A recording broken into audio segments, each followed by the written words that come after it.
Hello, good afternoon, and thanks very much for dropping by. This is going to be a very short video.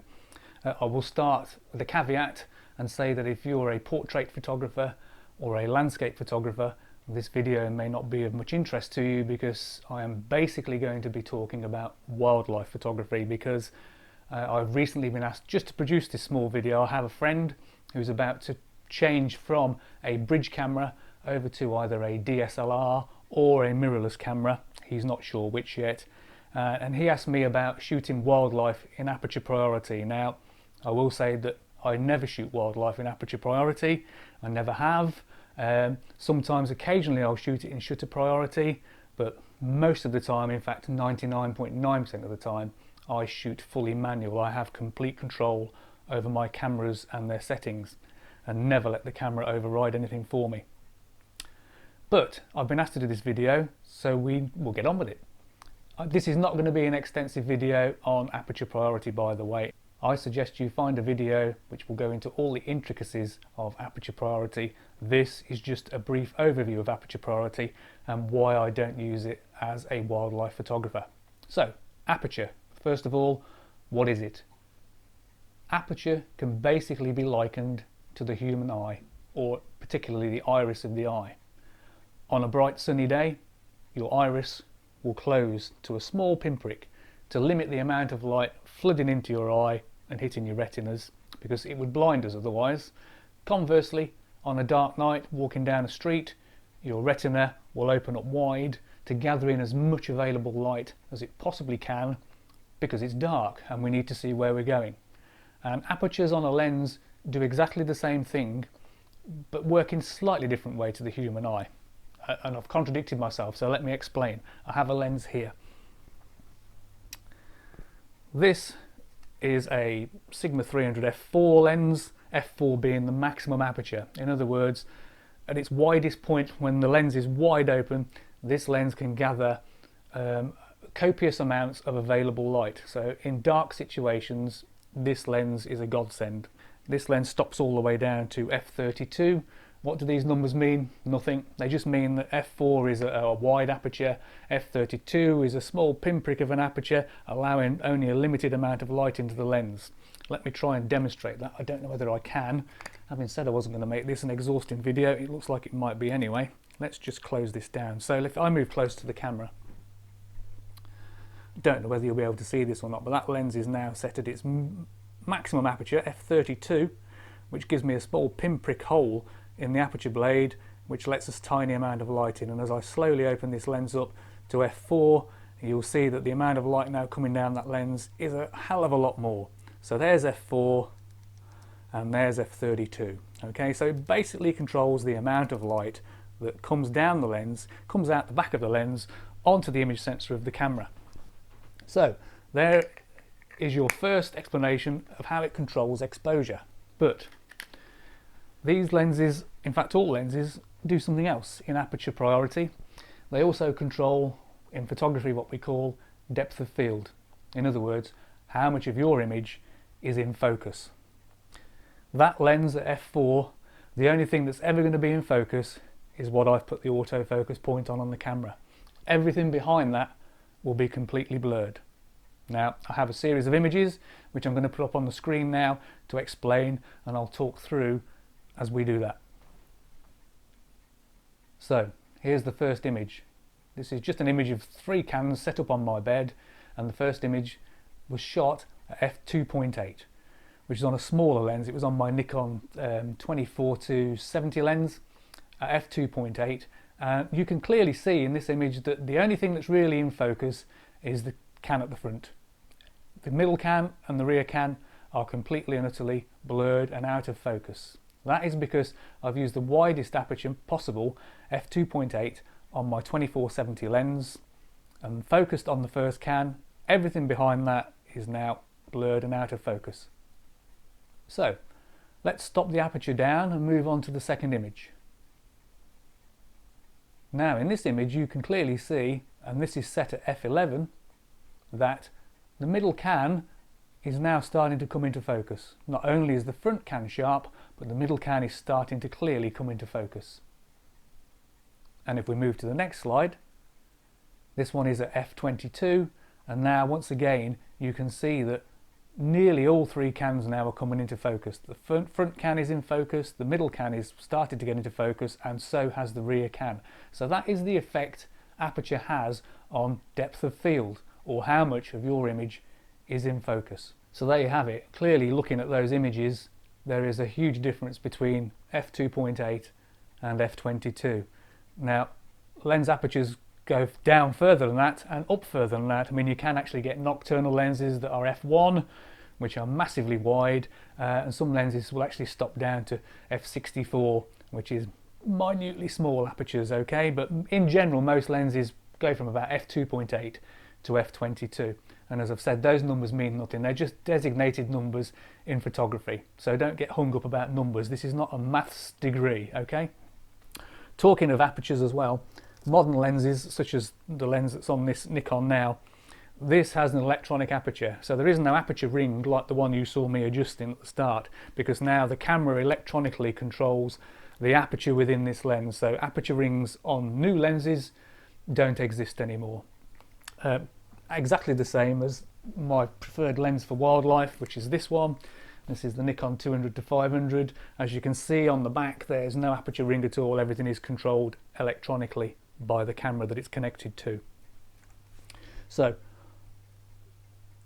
that is what aperture photography is basically. So in other words, you set an aperture and the camera will control the ISO and the shutter speed for you, okay? It gives you control over the aperture you set. So you can decide how much of your image you want to be in focus from front to back.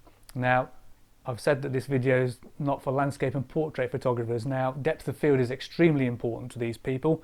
Landscape photographers, I would surmise, in most cases, want as much of the image in focus as they can get from front to rear, unless they're doing some abstract effect.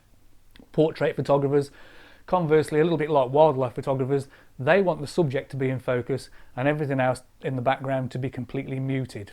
And muted is the idea behind wildlife photography. We want people to look at the subject we have photographed. We don't want them concentrating on the background because the tree branches are in focus in the background or the leaves are in focus. We want them to clearly concentrate on the subject. And the one tip I'll give you with wildlife photography is focus on the eye. If the eye of your subject is in focus, the image will be a keeper. If the eye is slightly blurred, you're going to be deleting it. So always make sure that you focus on the eye. That's probably the best tip in this video. Focus on the eye. So the reasons I do not use aperture priority photography. And by the way, if you're a Nikon user, aperture priority is easy enough to find on your camera. If you've got a Nikon DSLR, there's normally a dial on the top, and on that dial there'll be a series of letters going from A, P, S, M. A is aperture priority, P is program mode where the camera does everything for you, S is shutter priority, and M is manual mode. So A is what you're looking for aperture priority. Canon cameras, I think it's AV is aperture priority, and I think TV is shutter priority. So they're your settings, but I don't use those settings because aperture priority photography for me does not give me the freedom to get the shutter speeds that I require. It doesn't give me the narrow depth of field that I want, and in many ways it just doesn't work for wildlife photography. The other reason I won't use aperture priority is that the exposure meter in your camera, in fact in every camera made, is set up to record an average scene. So exposure meters are calibrated to record an average scene. In photography terms, we call this the 18% grey card scene, okay? So basically, if I had a white A4 sheet of paper here, set up my camera in aperture priority, and took a picture of that white A4 sheet of paper, the image would come out 18% grey, because the camera and the exposure meter are evaluating that scene and recording it as 18% grey, because the camera's meter has to be calibrated somehow. So it's calibrated to assume that you're looking at an average scene, average light, average dark, nothing high contrast at all. And we know that life isn't like that. We know that in the real world, you point your camera at the sky and the camera's meter is going to expose for the sky. It's going to take no notice of that tiny little bird that you've got in the frame. It will expose for the sky. So the bird will be completely underexposed. Some people say Well, that's easy, you can correct that. Just put the camera into spot meter mode and keep the spot meter on the bird, and then the exposure meter will expose for the bird and not the sky. Yeah, right. You try taking a couple of mil spot meter and keep that on a moving target going across from left to right or right to left that's probably doing 25-30 miles an hour. It's an absolute impossibility. You cannot do it, and that's another reason I do not use Aperture Priority. Another innovation in photography just of late is the introduction of auto ISO, and this is available on professional cameras, prosumer cameras, and possibly some amateur cameras now as well.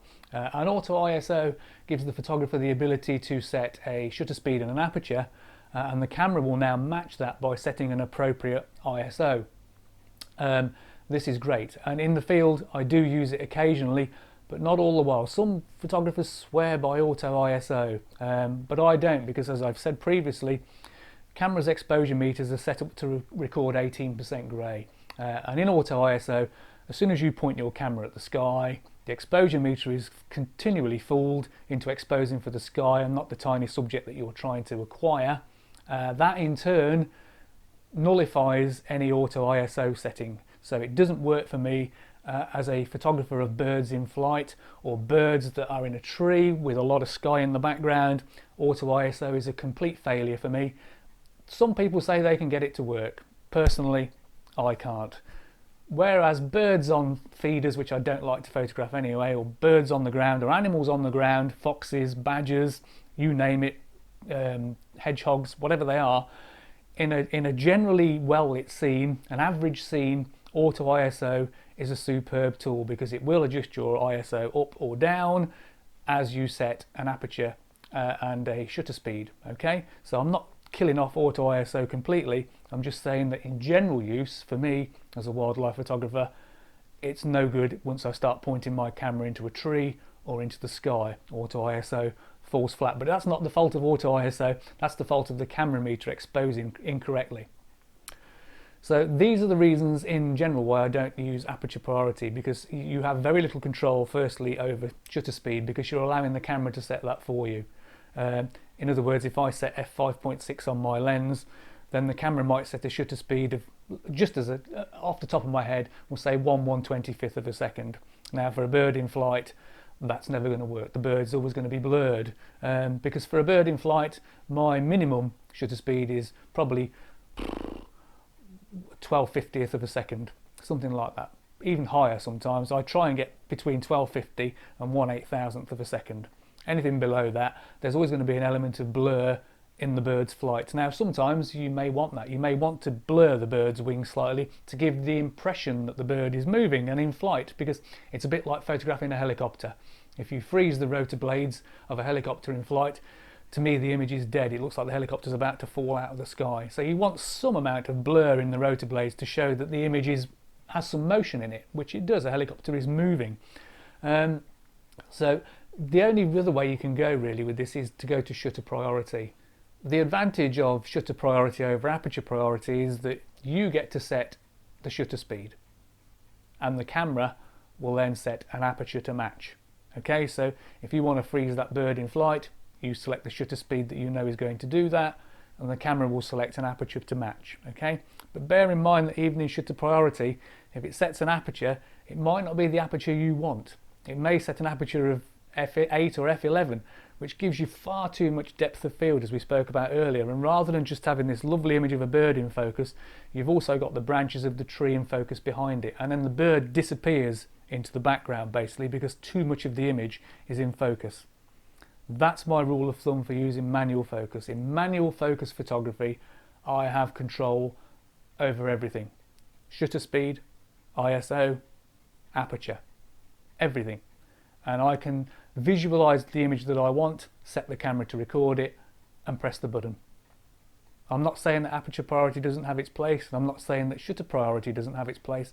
I'm simply saying that in my personal experience, and probably that of 90% of wildlife photographers out there in the world, they are shooting in full manual mode, not in aperture priority, not in shutter priority, but we do use them once in a while. Does that make sense? I hope so. Take care. See you soon.